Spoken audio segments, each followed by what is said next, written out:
Dan setelah teman-teman gue akhirnya udah pada jalan nih ke arah Puncak Bayangan. Pas gue mau jalan, gue liatin Kinoy mana nih gitu. Karena kan Kinoy gue yang bawa nih, otomatis kan gue yang bertanggung jawab gitu kan sama dia gitu. Gue nengok ke arah kanan. Dia lagi jalan berdua sama si Mr. X ke arah sebelah kanan. Puncak sebelah kanan. Itu bisa dibilang dulu itu daerah yang paling kita hindarin. Itu puncak gede sebelah kanan itu bisa dibilang itu, gak tahu kalau sekarang ya. Kalau dulu tuh kayak kita tuh anti banget tuh ke situ. Anti banget ke situ. Karena kita ngelihatnya aja kayaknya udah merinding gitu. Kayaknya auranya udah beda gitu. Kita ngelihat ke arah situ aja gitu. Nah, sedangkan dia jalan berdua nih. Ke arah situ? Ke arah situ gitu, jalan ke arah sebelah kanan lah. Kan si Kinoy kan baru ini pertama kali. Dia ngapain ke situ gitu. Gue teriakin, gue panggil. Noy gitu kan. Ada kira-kira jarak 25 meteran lah, 20 atau 25 meter. Gue panggil Kinoy. Sini lo, gue bilang gitu kan. Mau kemana lo? Sini lo. Dia setengah lari nih. Hampirin lo gitu? Ngampirin gue setengah lari. Karena bawa kira kan ya berarti larinya ya. Jadi agak-agak ini. Dan si Mr. X itu masuk ke arah gue.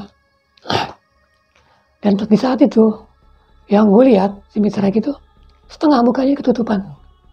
Merah kayak darah gitu. Ya gue bilang itu darah karena jarak 20 meter itu masih kelihatan jelas ya. Kelihatan jelas. Itu kayak darah gitu.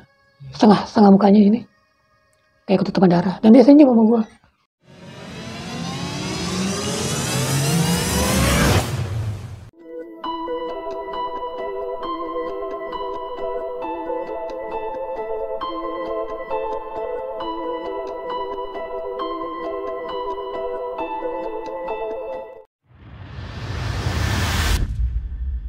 Assalamualaikum warahmatullahi wabarakatuh. Balik lagi sama gue Aris, masih di channel Dimensi Mistik. Nah, di segmen kali ini gue kedatangan seorang tamu narasumber yang ingin menceritakan kisah pengalaman mistisnya ketika ia mendaki bersama seorang temannya yang sudah meninggal. Seperti apa ceritanya? Nanti kita dengerin langsung aja dari narasumbernya. Nah, sebelum ke alur ceritanya, gue mau ngucapin terima kasih banyak buat semua teman-teman yang udah mampir dan nonton video ini. Dan juga buat teman-teman yang udah mendukung channel ini, yang udah subscribe, like, komen, dan share. Gue ngucapin banyak-banyak terima kasih. Semoga teman-teman selalu dalam lindungan Tuhan Yang Maha Esa. Nah, buat teman-teman yang punya pengalaman mistis, baik itu mistis di pendakian atau di luar dari pendakian, teman-teman bisa banget nih. Langsung aja DM ke Instagram @dimensimistik atau bisa kirim email. Nanti linknya gue bakal cantumin semua di kolom deskripsi. Nah, langsung aja nih, kita sapa narasumbernya. Assalamualaikum Bang. Waalaikumsalam, udah sorry tangannya. Iya, Bang Jakun. Iya. Kabar sehat Bang? Alhamdulillah sehat. Ini akhirnya ya. Akhirnya kita bisa ketemu lagi ya. Alhamdulillah kita bisa silaturahmi ya Bang. Oh ya, Bang Jakun punya channel YouTube juga ya Bang? Bisa dikenalin nih Bang ke teman-teman Dimensi Mistik. Oke, buat teman-teman Dimensi Mistik. Kenalkan nama gue Denny Masagunat alias Bang Jakun. Dan biasa di channel YouTube gue itu gue dikenal sebagai Bang Jakun. Panggil Bang Jakun aja. Dan gue punya channel juga tentang pendakian mistis, pendakian gunung. Yang mistis ataupun tidak. Karena gue nggak selalu berbau mistis sebetulnya. Oh ya, jadi campuran lah ya, masih di mistis gitu ya. Pendakian gunung. Dan ada juga beberapa video. Nggak banyak itu, nggak banyak. Itu tentang urban legend. Urban legend ataupun urban horror. Dan kebetulan masih narasumbernya gue sendiri. Narasumbernya banyak ya. Oke Bang, nanti gue bakal cantumin linknya di deskripsi Bang. Buat teman-teman habis nonton video ini jangan lupa mampir langsung ke videonya Bang Jakun, kisah pendakian si Jakun. Nanti linknya gue cantumin di deskripsi. Jangan lupa di subscribe, di komen, di like, dan di share. Nah Bang Jakun bisa dikasih kisi-kisinya dulu nih Bang. Oke, jadi gue naik ke Gede Rewovia Simpang Maleber. Waktu itu kan rencananya gue sama temen gue misalnya gini. Tapi ketika pas mendaki kita udah mau jalan, dia belum datang. Dia belum nongol. Dan akhirnya kita mendaki dan dia menyusul nih. Pas malam menyusul, kita lagi di kebun teh Simpang Maleber. Dia menyusul datang dan kita akhirnya mendaki bareng dia. Dan kita sama pendaki kita nggak tahu. Bang, maaf ditahan dulu Bang ceritanya. Lagi-lagi gue mau ngingetin nih buat semua teman-teman untuk terus dukung channel kami dengan cara subscribe, like, komen, dan share. Jangan lupa juga tuh, ditekan juga tombol loncengnya agar semua teman-teman dapat notifikasi setiap Dimensi Mistik upload video terbaru. Ya udah, nggak usah berlama-lama, langsung aja kita petik ceritanya.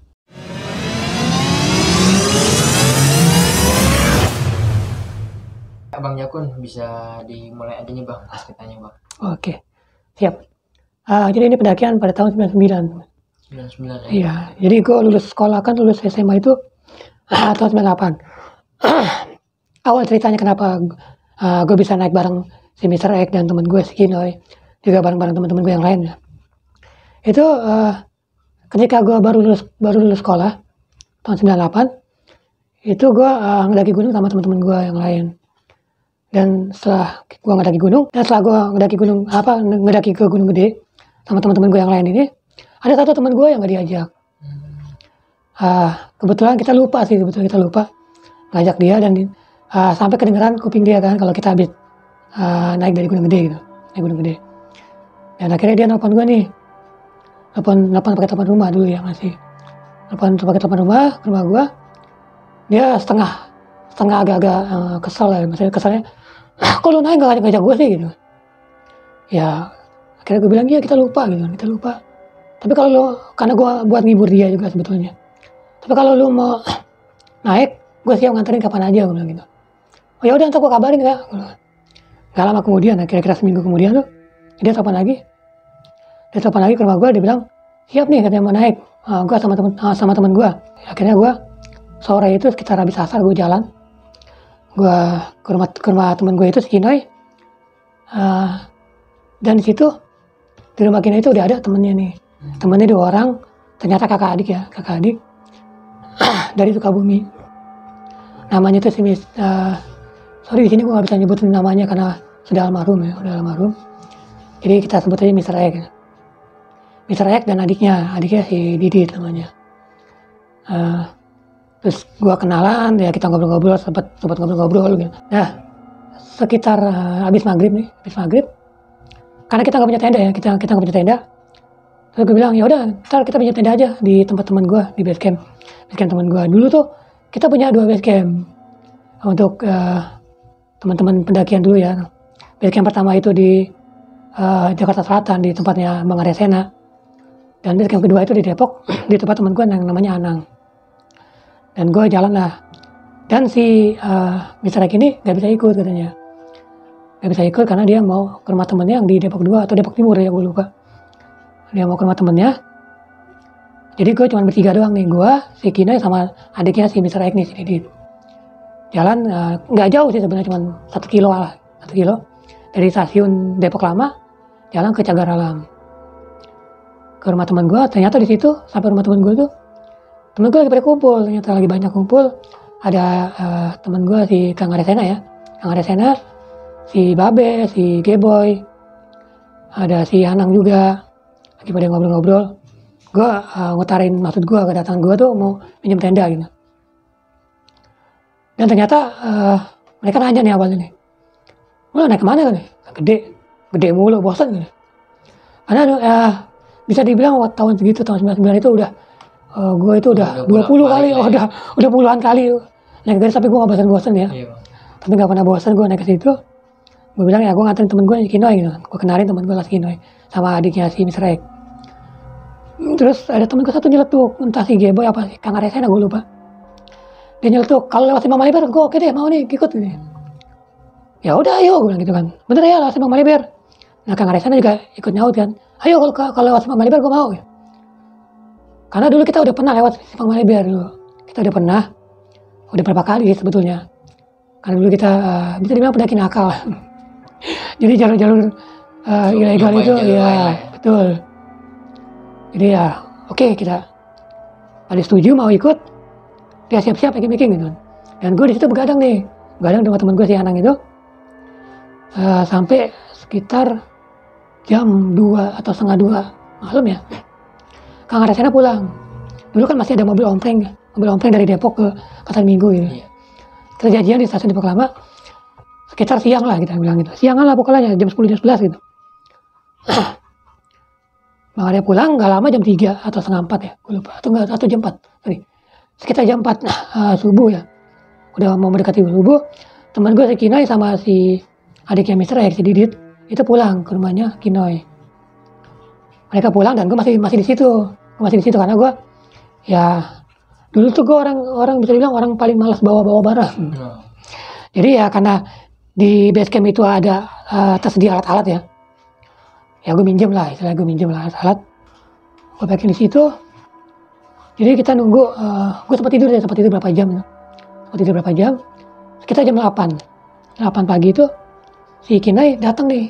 Kinai sama si Didit datang, udah nyamper kita. Itu jam 8 atau setengah 9 ya, sorry gue lupa.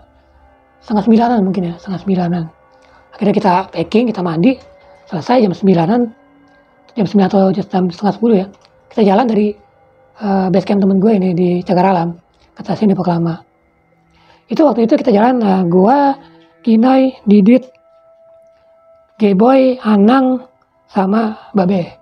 Berenam nih berarti kita. Kita rencanakan bertujuh dengan Kang Aresena sama Mr. X. Karena si Didit itu nggak ikut. Oh, si Didit. Si Didit itu nggak ikut. Dia cuma main doang di situ, nemenin abangnya gitu kan. Nah, jadi rencana dia bareng kita tuh sampai stasiun Bogor. Dia nyambung ke naik kereta yang Sukabumi. Dan sampai kita di stasiun, kita tunggu Bang Aresena datang sekitar jam 11-an atau setengah 11 gue lupa. Kang Aresena datang, kita masih nungguin nih si Mr. X ini. Karena si Kina bilang dia belum pulang gitu kan, dia belum pulang. Kita tungguin. Dan adiknya itu udah kedua kalinya ngomong nih waktu itu. Waktu dia datang pertama kali pagi-pagi ke tempat itu, dia ngomong, tenang aja bang, gue mah kalau udah janji pasti tepatin kok gitu kan. Pasti dia kalau dibilang ikut pasti ikut kok, nggak ingkar lagi. Kalau dibilang mau ikut pasti ikut. Oke, kita tungguin nih. Sekitar jam setengah 12-an kita tunggu tuh belum datang juga. Tapi selagi kita nunggu di stasiun Depok Lama ini, kita dengar bukan desas-desus ya, tapi cerita obrolan orang-orang nih. Sekitar situ pedagang-pedagang buah ataupun pedagang kereta dulu ya, asongan, itu pada cerita kalau di pagi-pagi itu ditemuin mayat di stasiun Depok Baru, dekat stasiun Depok Baru katanya. Dekat stasiun Depok Baru ditemuin mayat, katanya sih korban kecelakaan keserempet kereta atau gimana gitu kan. Ya kita cuma dengar itu aja dan kita nggak punya pikiran macam-macam atau itu. Ya udah kita biasa aja gitu kan. Biasa aja sampai setengah 12 kita nunggu dia nggak datang. Akhirnya kita mutusin buat jalan. Dan si Didit juga adiknya itu ngomong sekali lagi gitu kan, tenang aja kok abang gua kalau dia pasti ntar dia datang kok katanya. Ya udah kalau lu ketemu abang lu atau dapat kabar dari abang lu, tolong sampein aja kalau kita naik dari Simpang Malibera gitu kan. Karena kita pikir dia orang Sukabumi atau sekitar situ ya, dia udah sering main-main ke daerah Puncak gitu kan, daerah Cipanas ya ataupun Cianjur, ya pasti dia ngerti lah daerah situ gitu. Kita naik di Simpang Malibera gitu. Ya udah ntar gue bilang katanya. Dan akhirnya kita jalan nih naik kereta. Pas datang kereta, pas sampai kita di stasiun Bogor itu, kereta Sukabumi itu udah ada. Si Didit langsung pisah sama kita, Didit naik kereta ke Sukabumi dan kita keluar stasiun. Terus kita jalan kaki tuh menuju ke Baranang Siang, terminal Baranang Siang. Kita jadi berenam jalan sampai di Baranang Siang. Kita naik bis, kita turun di daerah yang namanya Simpang Malibera. Kita nggak tahu tuh namanya apa, cuma kita tahu ya Simpang Malibera karena jalurnya situ lah gitu. Kita jalan kaki juga jauh jalan kakinya. Dari situ sampai kita di Kebun Teh itu udah malam kondisinya, udah malam, udah gelap. Dan sebenarnya kita memang biasa naik malam. Tapi karena jalur Simpang Malibera itu bisa dibilang jalur tengkorak waktu itu ya, jalur tengkorak atau jalur terlarang gitu. Karena banyak banget korban di situ yang hilang ataupun yang tersesat gitu. Karena jalur Simpang Malibera itu banyak ketemu cabang, banyak ketemu simpangan. Kalau kita nggak tahu benar-benar jalurnya itu kadang kita bisa nyasar. Sesat lah. Apalagi kita malam kan. Ya udahlah kita mutusin untuk istirahat nih di Kebun Teh nih. Kita diriin tenda, dapat lahan kita diriin tenda di situ dan kita sebenarnya kerasa nyaman aja. Sebetulnya ya, di Kebun Teh Simpang Malibera itu nggak kalah angker sebetulnya. Angker banget di situ karena itu kebun teh yang udah nggak terawat. Mungkin masih zamannya Belanda atau gimana ya, kita nggak tahu. Yang gue dengar dulu tuh pernah ada tanam paksa, tapi gue nggak tahu zamannya apa ya, zaman Belanda gitu. Nggak tahu mungkin di situ atau gimana ya, gue nggak tahu. Cuman ya kita waktu itu ya kita biasa aja sih, karena rame-rame. Jadi kita nggak ngerasa iseng, biarpun kita ya merinding wajar. karena tempatnya gelap gitu ya. Juga bisa dibilang kita tahu kalau itu emang tempatnya angker. Kita memang udah tahu. Dan sekitar jam setengah 9-an atau jam 9, tiba-tiba ada suara motor dari bawah. Kira-kira 100 meter dia berhenti. Karena udah nggak bisa naik kan motornya kan. Berarti di situ ada yang jalan nih ke arah kita. Ya kita serempak semua tuh ngeliatin itu siapa gitu. Pas udah dekat, udah kelihatan wajahnya, tiba-tiba teman gue sekian teriak gitu, bukan teriak maksudnya spontan dia ngomong kan, lu datang juga lu, gue tungguin, akhirnya lu datang juga gitu kan. Datang siapa nih? Itu yang datang si Mr. X. Si Mr. X ini? Si Mr. X, temannya si Kino ini gitu. Mr. X datang, terus salaman sama kita, tapi dia nggak ngomong. Salaman sama kita, terus ngobrol sama si Kino. Ya Kino kan mungkin dia seneng ya, akhirnya temannya datang gitu kan. Wah lu gue tungguin gini. Cuma dia ngomong, kita mah nggak dengar suaranya.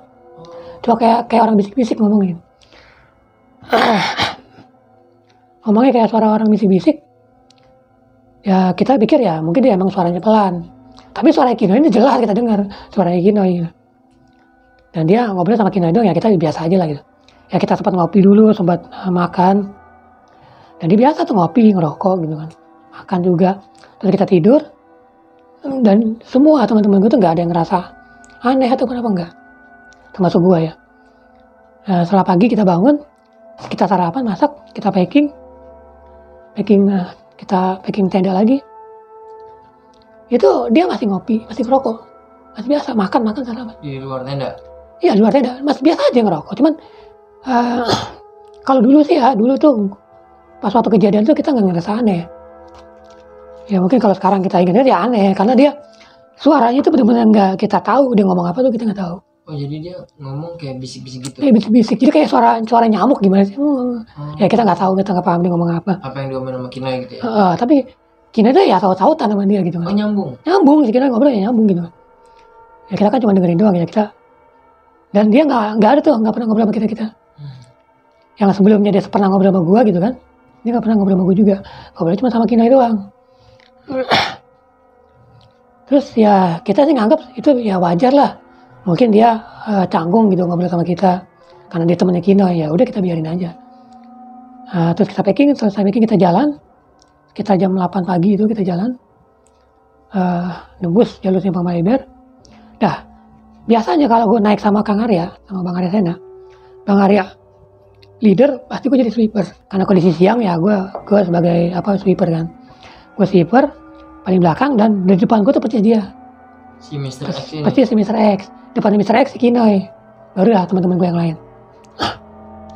Sepanjang perjalanan awalnya gue ya biasa aja gitu kan. Biasa aja. Di tengah-tengah perjalanan gue ngeliatin ke bawah karena kondisi gue di belakang kan otomatis gue ngeliat langkah ya. Takut keinjek kakinya orang apa gimana. Dan gue ngeliat bayangan yang aneh nih, yang pertama kali gue ngerasain itu dia. Bayangan kalau misalkan sejajar, bayangan begini, ya kondisi nyerang misalkan. Kan semua kan harusnya sama ya. Iya. Semua kan harusnya sama. Dan dia itu nyelain sendiri. Oh dia miring? Dia miring nyelain sendiri. Tapi gue tuh ngerasa aneh, tapi gue tuh ya nggak sadar anehnya apa gitu. Cuman lihatnya, loh, kok bayangannya begitu gitu kan. Tapi nggak punya pikiran apa-apa. Nggak kepikiran apa-apa gue. Cuma ngerasa aneh doang gitu kan. Ngerasa aneh? Udah biarin aja. Biasa aja gue jalan. Dan sepanjang perjalanan, ya jujur gue merinding. Gue merinding banget gitu kan. Gue ngerasa aneh gitu, Tapi gue nggak bisa ngomong anehnya apa. Ya gue pikir kalau gue merinding namanya kita di hutan ya. Apalagi lewat jalur Simpang Maliber. Ya wajar lah. Tapi ini kondisi siang, kondisi terang. Sampailah kita ke shelter Simpang Maliber. Sampai di shelter Simpang Maliber, kita istirahat sebentar, terus kita lanjut ke Alun Timur, Jaya Kencana. Kita sampai di Alun Timur, kita nggak istirahat lagi, kita langsung jalan langsung ke Alun Barat. Sampai di Alun Barat udah sore banget, udah jam 4 lewat lah udah. Kita langsung diriin tenda, teman gue masak, dan si Kina gue kasih tugas ngambil air nih. Nah lu ambil air Noy, tuh tempatnya di sini, dia kan belum tahu ya. Oke tuh katanya, di jalan. Gak lama disusul sama si Mr. X. Dia jalan di berdua nih sama si Mr. X. Punggung ya, jadi gue ngeliat tuh kan punggung ya. Dan di situ baru gue ngerasa aneh lagi nih gue ngerasa. Anehnya gimana? jaraknya masih deket nih, jarak dia sambil jalan gitu.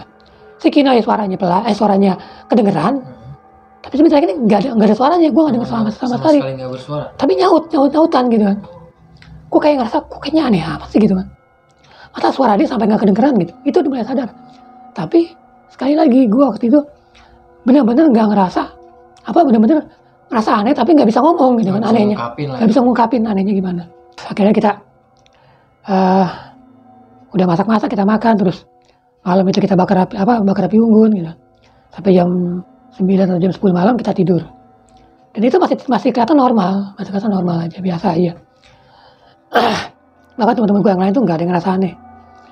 Biasa aja. Soalnya itu emang benar-benar dia ya, memang benar-benar manusia. Nah gitu kan. Kita tidur, bangun pagi, kita sarapan. Yang tadinya rencana kita mau ngejar sunrise, tapi karena teman-teman gue tuh kebluk semua gitu kan, akhirnya bangunnya siang. Kita bangun jam 7 atau jam 8, jam 7 lah, saya ingat gue sih. Bangun jam 7, kita keluar tenda, nah ada yang masak segala macem, sampai jam 9 atau jam 10 ya, jam 10-an masih ingat gue sih. Jam 10-an kita tinggal tuh tenda kita tinggal sama alat-alat yang nggak perlu dibawa ke puncak gitu. Kita tinggal semua. Jadi zaman itu ya, tahun-tahun segitu itu masih aman kita ninggalin barang. Nggak ada tuh yang namanya kehilangan barang di gunung ataupun gimana, nggak ada. Karena dulu tuh pendaki masih jarang banget, masih jarang pendaki. Dan saat itu cuma ada rombongan gue doang. Biarpun kita ketemu rombongan lain pun, ada rombongan lain, kita tuh biasa tuh ninggalin barang. Dan nggak pernah ada namanya kehilangan. Jujur ya, zaman dulu itu tahun-tahun segitu ya, pendaki itu solid banget. Kita ketemu di gunung, misalnya kita ketemunya cuma baru di gunung, kita ketemu pendaki lain gitu ya? Baru ketemu langsung deket, langsung akrab. Jadi nggak ada tuh kita takut kehilangan barang ataupun nggak ada. Betul. Kita tinggal, kita naik puncak, sampailah kita siang sekitar jam 11:30-an, karena kita agak lama tuh jalan. Karena si Kinoi ini kan bisa dibilang pemula ya, pendaki pemula, baru pertama kali naik gunung juga, termasuk si Misrek juga sebetulnya. Tapi yang anehnya itu si Misrek ini nggak kelihatan kayak orang capek. Nggak kelihatan kayak orang capek, biasa aja. Kita istirahat ya, dia berhenti istirahat. Cuman kan kalau ada, biarpun gue ya pendaki ataupun teman-teman gue, Kang Resena, biarpun kita pendaki lama, biarpun kita udah sering gitu kan, tetap kan masih ngos-ngosan. Masih ada napas yang ini. Kalau dia kayaknya biasa aja gitu. Biasa aja. Dan di situ nggak ada yang ngerasa aneh. Biasa aja lah. Gitu. Kita lanjut lagi jalan. Sampai di puncak itu jam 11:30 siang. Atau jam 12-an, gue lupa. Terus kita foto-foto nih. Jadi dulu tuh di puncak gede itu nggak ada yang namanya pagar. Pelong aja gitu kan. Nggak ada yang namanya pagar. Dan di puncak gede persis, itu ada sedikit nih, turun sedikit itu, ada batu yang ngejorok. Batu gede yang ngejorok, dan kita sering banget foto-foto di situ. Ya kita foto-foto di situ. Jadi kalau seakan-akan kita foto di situ, seakan-akan kita tuh melayang. Karena kan tanah puncak ya misalkan, dia kan agak turun dikit. Kalau di foto tuh nggak kelihatan batunya gitu.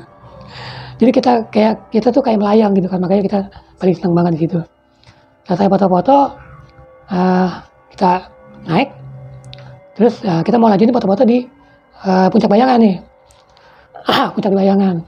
Tapi CGB nggak mau ikut. CGB tetap duduk-duduk di batu. Dia bilang, gue mau nikmatin pemandangan dulu lah. Duduk-duduk di sini kan ya.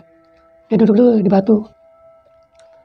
Dan setelah teman-teman gue akhirnya udah pada jalan nih ke arah Puncak Bayangan. Pas gue mau jalan, gue liatin Kinoi mana nih gitu. Karena kan Kinoi gue yang bawa nih. Otomatis kan gue yang bertanggung jawab gitu kan sama dia gitu. Gue nengok ke arah kanan. Dia lagi jalan berdua sama si Misrek ke arah sebelah kanan. Puncak sebelah kanan. Itu bisa dibilang dulu itu daerah yang paling kita hindarin. Itu puncak gede sebelah kanan itu bisa dibilang itu, gak tahu kalau sekarang ya. Kalau dulu tuh kayak kita tuh anti banget tuh ke situ. Anti banget ke situ. Karena kita ngelihatnya aja kayaknya udah merinding gitu. Kayaknya auranya udah beda gitu. Kita ngelihat ke arah situ aja gitu. Nah, sedangkan dia jalan berdua nih. Ke arah situ? Ke arah situ gitu, jalan ke arah sebelah kanan lah. Kan si Kinoi kan baru ini pertama kali. Dia ngapain ke situ gitu. Gue teriakin, gue panggil. Noi gitu kan. Ada kira-kira jarak 25 meteran lah, 20 atau 25 meter. Gue bilang si Kinoy, sini lo, gue bilang gitu kan. Mau kemana lo? Sini lo. Dia setengah lari nih. Hampirin lo gitu. Ngampirin gue setengah lari. Karena bawa kira kan ya berarti larinya ya, jadi agak-agak. Dan si Mr. X itu madep ke arah gue.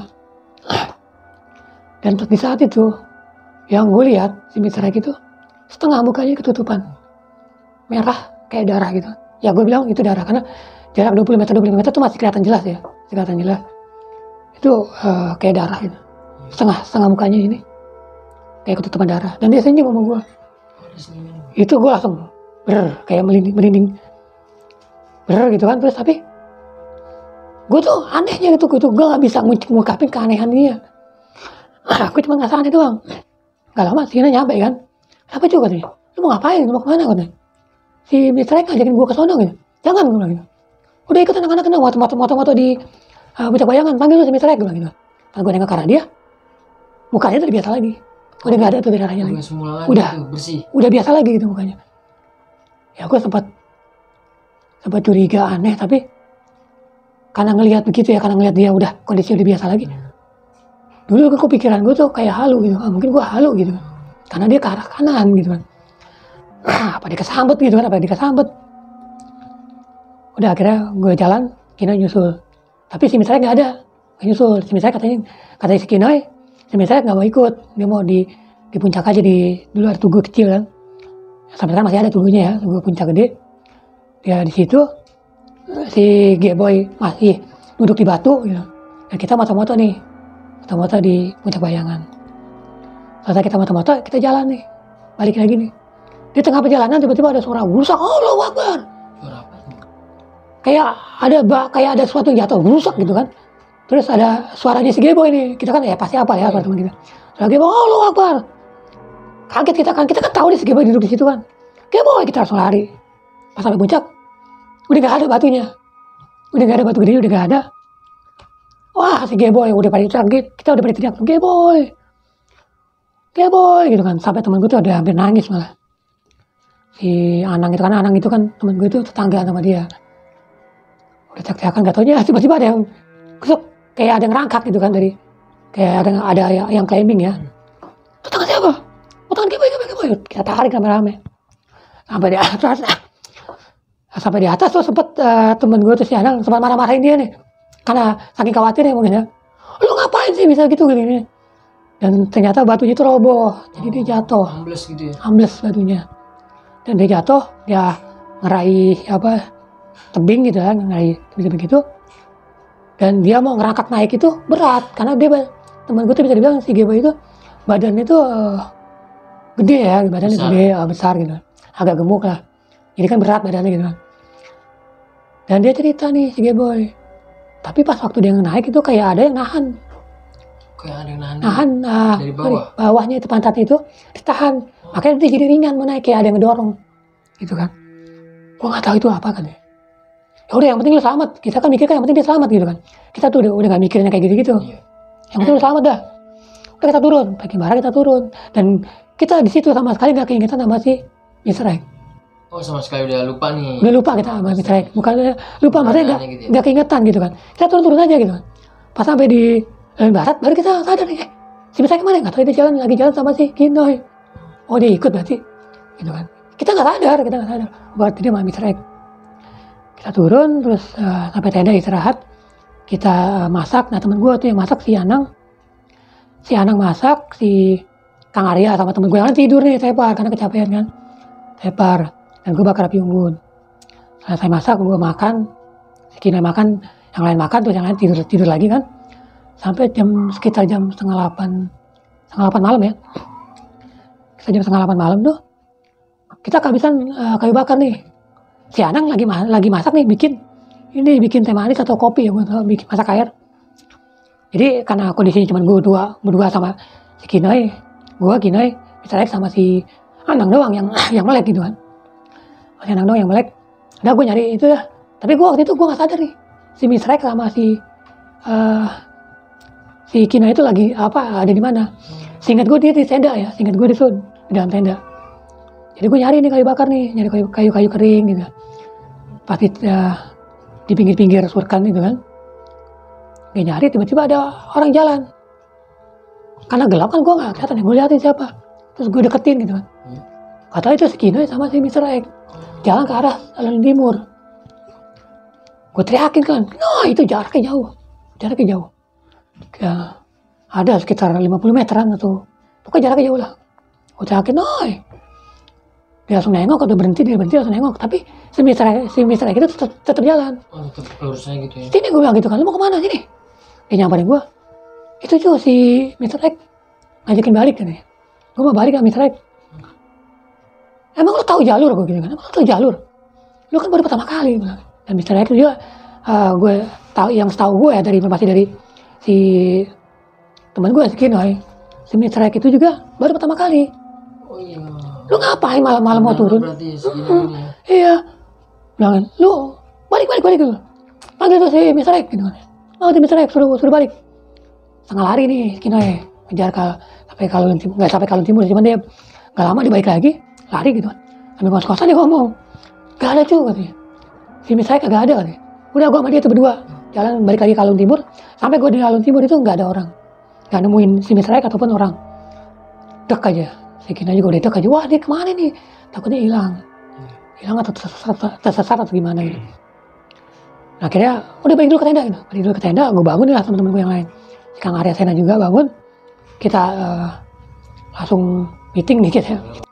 Langsung kita ngadain rapat dadakan nih. Dadakan kita bagi 2 grup buat pencarian si Mr. X ini kan. Kita bagi 2 grup sampai grup yang satu lagi tuh sampai ke puncak nyarinya malah. Sampai ke puncak, gue nyari sampai ke Alun Timur, sampai turun ke ini malah, sampai turun ke Simpang Maleber.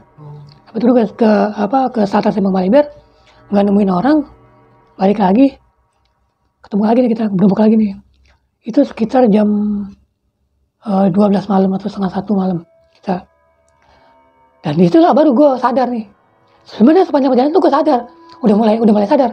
Kayaknya ini bukan si Mr. X nih, nggak mungkin dia jalan sendirian gitu kan. Nah, pas kita berembuk lagi, kita berembuk lagi mau melakukan pencarian lagi gitu kan. Kita rencananya mau ke Gunung Gemuruh buat nyari si Mr. X gitu kan. Terus gue ngomong ke Kang Arya Sena. Dan di sini gue bentok nih sama Kang Arya Sena nih. Karena gue udah sadar ya, gue udah tahu keanehannya apa. Gue bilang, Tos, udah gak usah cari lagi. Dia itu udah gak ada, itu bukan dia, gue bilang. Itu bukan dia itu udah gak ada. Lu udah ngiyakinin banget nih kalau... Gue udah yakin banget nih, udah yakin. Setelah gue ingat-ingat semuanya gitu kan, gue baru bisa ngomong kan anehnya apaan gitu. Tapi gue gak bisa ngomong, gue gak nyebutin keanehan semua itu enggak. Gue cuma ngomong gitu, Tos, gak usah dicari lagi. Dia itu udah gak ada, itu bukan dia, gue bilang gitu. Tapi Kang Arya Sena salah tangkap.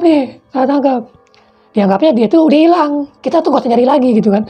Jadi dia marah sama gue kan.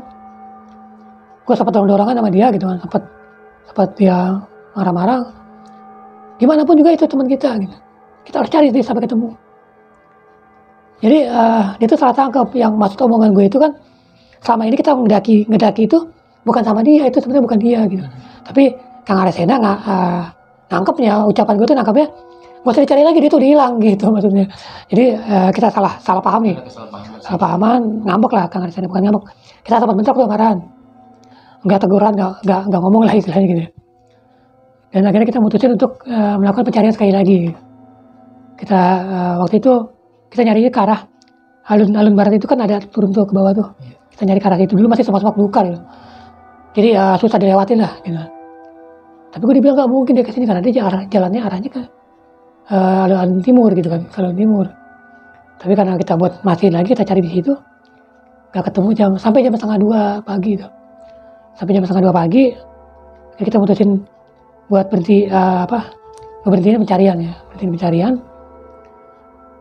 Dan Kang Arya Sena ngomong, udah besok kita cari aja. Dia kan jujur ya, Kang Arya Sena itu emang spesialisnya mencari jejak. Dia spesialis mencari jejak. Jadi dia bisa lah nyari jejak gitu kan. Besok pagi-pagi kita langsung turun. Kita cari jejaknya gitu. Ntar biar gue yang di depan, biar gue yang leaderin. Karena dia kan pencari jejaknya gitu. Dan akhirnya teman-teman gue yang lain pada istirahat tidur. Si Kinoy ini gak bisa tidur. Karena dia kepikiran terus kan, Pikiran gelisah. pikiran terus gelisah. Sama si Mr. X ini temannya ya, Bang. Betul, karena itu temannya dia, dan keluarganya kan tahu kalau dia lagi main ke Depok gitu kan, main ke tempat dia. Kalau dia balik sampai nggak ada si Mr. X kan dia kan khawatir banget ya, dia shock banget lah gitu kan, sampai dia kayak orang nangis gitu kan, keluar air mata sampai. Ya kan gue nggak tega juga, akhirnya gue nemenin dia begadang. Nemenin dia begadang sampai pagi. Gue nggak tidur tuh, nggak tidur sama sekali sampai pagi, sekitar jam 6 pagi atau jam 6 pagi singkat gue, masih pagi banget. Udah gue bangunin semua, udah pada bangun, langsung bongkar tenda sama masak. Langsung kita sarapan dulu lah buat apa, ini perut ya, buat perut.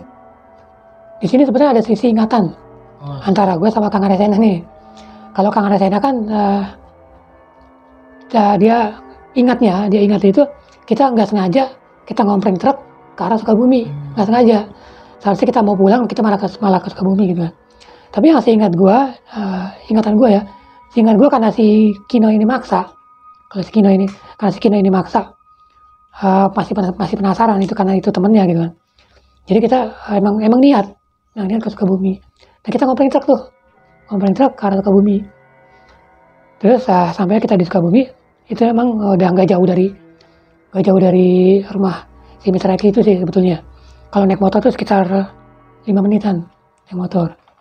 Di itu ada telepon umum nih, telepon koin dulu, masih telepon koin. Iya, karena kita kan kalau dulu kan masih SLJJ ya, SLJJ. Kalau kita telepon dari Cipanas nggak bisa, karena masih SLJJ.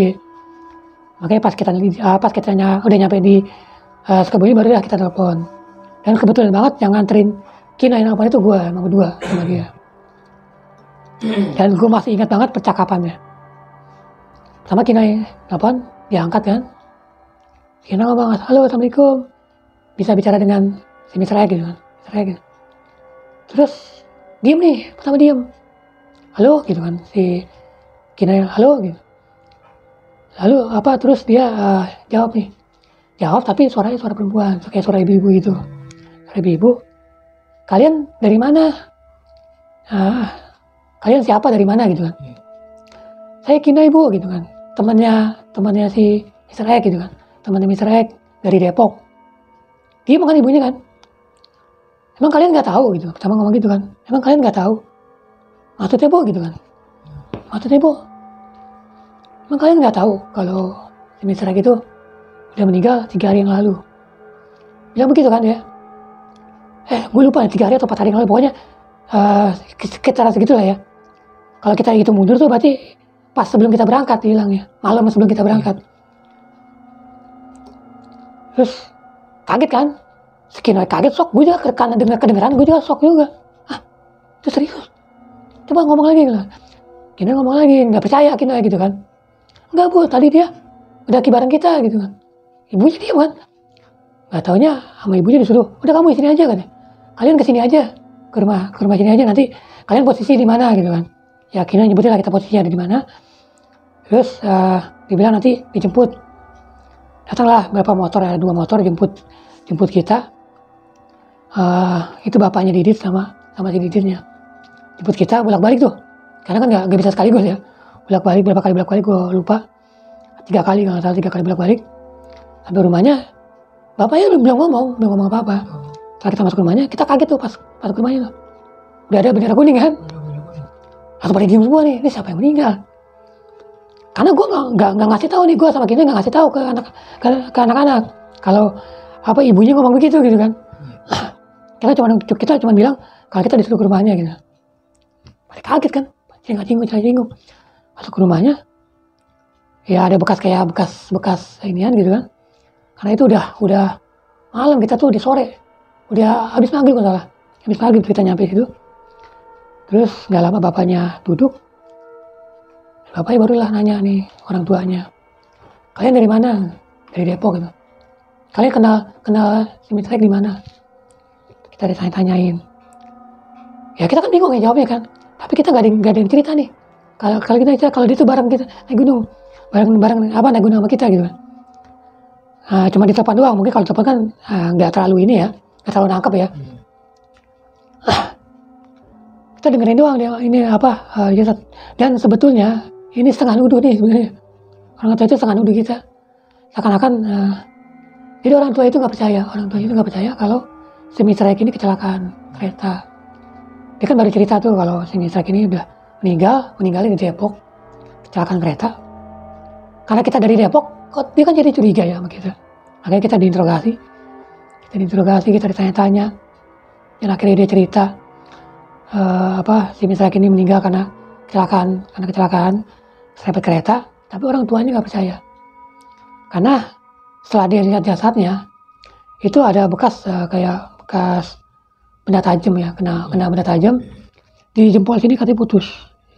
Ini gue masih ingat omongan ini, jempolnya putus, sama di kepalanya sebelah kanan sini ada bercak darah. Ada kayak bekas benda tajam gitu, kayak benda tajam. Karena kalau benda tajam sama benda tubuh kan beda. Kalau benda tubuh kan pasti kan memar, gitu kan, memar terus berdarah. Kalau benda tajam kan enggak kan, langsung masuk sebelah sininya. Gue langsung kaget kan. Oh ini berarti yang gue lihat di puncak. Kan kita udah paham nih ya. Berarti yang gue lihat di puncak dia ketutup darah itu. Nah, ini nih berarti nih gitu. Berarti itu karena itu kali. Udah cepet gue nggak ngomong, gue diem aja gitu. Dan terus kita dibela sama adiknya nih si Didit. Si Didit ngomong kan, enggak, karena si Didit itu nginep sampai jam 3 pagi di tempat kita, kan dia tahu kondisinya. Akhirnya si Didit cerita. Terus juga dicerita bareng-bareng kita berangkat ke ininya. Akhirnya orang tuanya paham gitu kan. Akhirnya ya udah mulai ramah nih. Mulai ramah. Tadinya benar-benar suasananya itu kita udah kayak diinterogasi. Udah kayak dituduh gitu. Cuman setelah itu ya udah enak ya. Disuruh makan, kita makan. Setelah makan, kita sholat Isya. Selesai sholat Isya, mulai datang kan tamu kan buat tahlilan gitu kan. Setelah itu kita nginep di situ, kita disuruh nginep kan, kita nginep tidur di situ. Pas paginya kita bangun heboh nih, teman gue yang lain nih. Ternyata teman-teman gue yang lain dimimpiin semua, dan gue juga. Sosok Mr. X ini. Sosok Mr. X. Tapi di mimpi itu memang dia tuh kalau di mimpi gue ya, kayak orang nggak ngomong, kayak diem aja, diem tapi sambil senyum. Tapi gue tahu dia ngomong apa gitu, maksudnya kayak dia tuh nggak gerakin bibir, tapi kayak orang gue tahu nih maksud dia apa gitu. Jadi di situ dia tuh kayak ngucapin terima kasih apa, terus udah menuhin janjinya dia gitu kan. Dan semua teman-teman gue yang lain semua sama, di mimpinya semua sama kayak gitu, kecuali si Kina agak sedikit beda ceritanya, dia agak lebih panjang. Jadi karena mungkin itu temannya dia ya, jadi dia udah minta maaf ke Kina, udah ngucapin selamat tinggal segala macam. Jadi sebenarnya gue kalau cerita ini, jadi Kina itu ya shock juga sih sebenarnya, shock. Ya dia bangun tidur emang kelihatan matanya sembab ya, mungkin nangis gitu kan. Cuman mungkin dia malu nangis depan teman-teman kan. Ya akhirnya kita pagi itu kita mutusin balik nih, siang itu kita mutusin balik, kita naik angkot tuh ke kita nggak naik angkot, kita diantar naik motor sampai stasiun Sukabumi. Sampai stasiun Sukabumi kita naik kereta Sukabumi yang ke Bogor. Ya dari situ ya udah kita sampai rumah masing-masing dan ceritanya selesai. Sebenarnya aneh, sebenarnya gue tuh jadi heboh, maksudnya heboh tuh, oh jadi kita naik nih sama siapa? Oh mungkin ini arwahnya atau rohnya atau korinnya gitu. Tapi kalau menurut pandangan gue bisa dibilang itu mungkin arwahnya atau rohnya gitu. Karena itu baru beberapa hari kan. Setahu gue kan kalau di agama Islam kan orang yang udah meninggal, rohnya itu kan 3 hari itu masih bukan kentayangan tapi masih ada di situ. Jadi berselang dia meninggal, lu mendaki nih gitu. Iya, betul. Jadi setelah dia pulang kan berarti kan udah 3 hari tuh. Makanya dia tuh udah ngilang kan, udah nggak ada. Jadi kalau teman gue sih ngomong itu korinnya gitu. Kalau gue masih nggak percaya kalau itu korin. Gue masih percaya itu mungkin arwahnya. Ini pandangan gue ya, arwahnya karena dia benar-benar nempatin janjinya bener. Jadi dia nempatin janjinya buat mendaki bareng gitu. Betul. Kayak gitu. Jadi setelah itulah gue baru berjamaah itu sama Kang Aresina. Tadinya gue tuh sama perjalanan ke situ tuh nggak teguran sama sekali tuh, kagak ngobrol gitu kan. Sampai itu kan dia baru tahu kan, baru sadar kan maksud omongan gue itu gitu. Iya dia baru paham akhirnya kan. Ya udahlah, habis itu kita pulang ke rumah masing-masing, dan itu menjadi kenangan juga, apa ya, itu pengalaman paling, bukan berharga tapi pengalaman paling berkesan banget buat kita semua gitu. Benar-benar berkesannya karena kita naik itu, kita ngedaki gunung itu bukan sama orang ternyata, bukan sama manusia yang masih nyata gitu. Ya. Dia pas ketemu lu itu sama si Kino ini, dia nyampein sesuatu nggak sih bang? Si Mr. X ini pas waktu di pendakian, iya, nyampein ke Kino ya, ke lu pada gitu, ke Enggak. Kang Arya. Bisa dibilang kita nggak ngobrol sama dia. Oh, sama sekali nggak ngobrol sama sekali. Tapi Kino pun nggak ngomong ke lu pada gitu. Iya, Kino kan ngomong kan, padahal dia ngobrol sama gua katanya. Gua ngobrol tentang apa, masa sekolah gitu, tentang. Tapi nggak nyampein sesuatu. Dia cuma ngomong, dia bilang kalau dia punya salah, dia minta dimaafin. Dia ngomong gitu. Ya dulu kan Kino yang nganggapnya kan waktu itu kan, ya dia benar-benar nyata kan, jadi nggak selalu mikirin gitu. Cuman gitu doang aja. Tapi sepanjang perjalanan katanya dia ngobrol itu nyambung. Ngobrol tuh, ya benar-benar ngobrol. Kita kan baru ngomong kan, selama itu lu ngobrol sama dia, kita tuh gak dengar suara dia. Kita baru ngomong kan, apaan suaranya kenceng, ngomong sama gua, ngomongnya gitu Kino. Kino dengarnya jelas gitu. Iya jelas. Ya itulah, jadi pengalaman kita lah. Pengalaman kita jadi berkesan banget sebetulnya.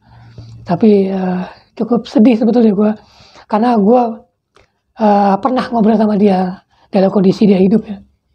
Mungkin kalau teman-teman gue yang lain, Kang Arisena atau yang lainnya belum pernah ketemu dia pas waktu hidup.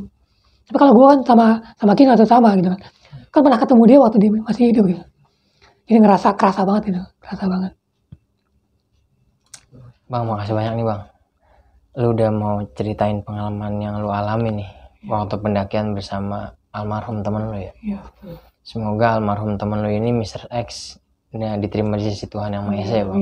Amin amin ya. Oh ya Bang Jakun kan pendaki lawas nih ya. Mungkin Bang Jakun punya pesan-pesan nih buat adik-adiknya atau buat teman-teman yang baru hobi mendaki nih bang. Kira-kira gimana bang pesannya bang? Oke, ini pesan dan kesan, pesan-pesan gue ya buat dunia orang ataupun pendaki-pendaki yang sekarang ini. Yang pertama adalah jangan pernah meninggalkan teman pendakian. Jangan pernah meninggalkan, terutama mereka sendirian ditinggalkan. Karena belakang-belakang ini ya gue sering banget dengar berita ataupun dengar cerita temennya itu ditinggal, terus temennya hilang, tersesat gitu kan. Ada juga yang dia lagi sakit ditinggal gitu.